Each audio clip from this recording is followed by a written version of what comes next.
Hope you're keeping okay, enjoying the sunny weather, and keeping safe and well, I trust.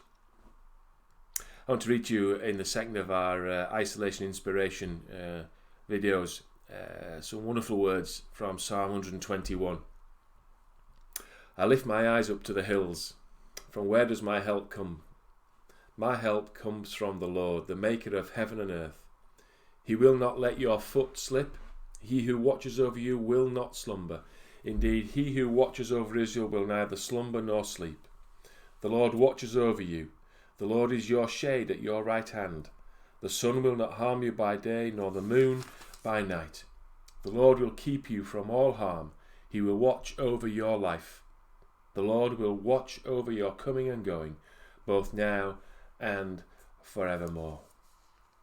Of course, those words were sung by the pilgrims on the way to Jerusalem. It's one of the songs of ascents as they walked up to Jerusalem for the feast days. And yet at the centre of this particular psalm is that repeated phrase that God will keep or God will watch over. Of course, the question at the beginning of the psalm is, where does my help come from?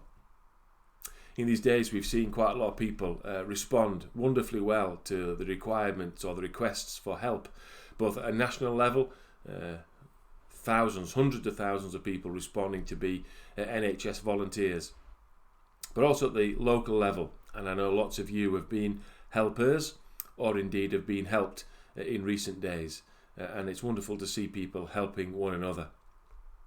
It simply is a reflection, isn't it, of that imprint of God in all of our lives. We are wired somehow or other to want to respond as we can, especially in these certain sorts of circumstances.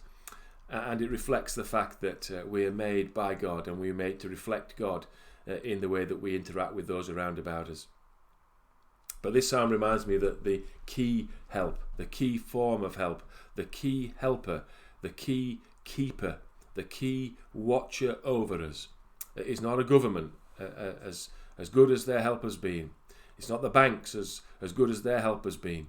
It's not just in our neighbours and friends, and they've certainly been of great help to us, I'm sure. Our key help comes from God himself. He's the God who wants to help. He's the God who wants to keep us. He's the God who will watch over us.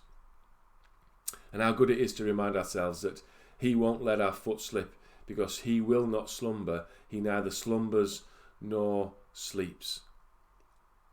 Even when everything else has switched off, everyone else has gone to bed, as it were, our God continues to watch over us, to keep us, to sustain us, to protect us, to provide for us.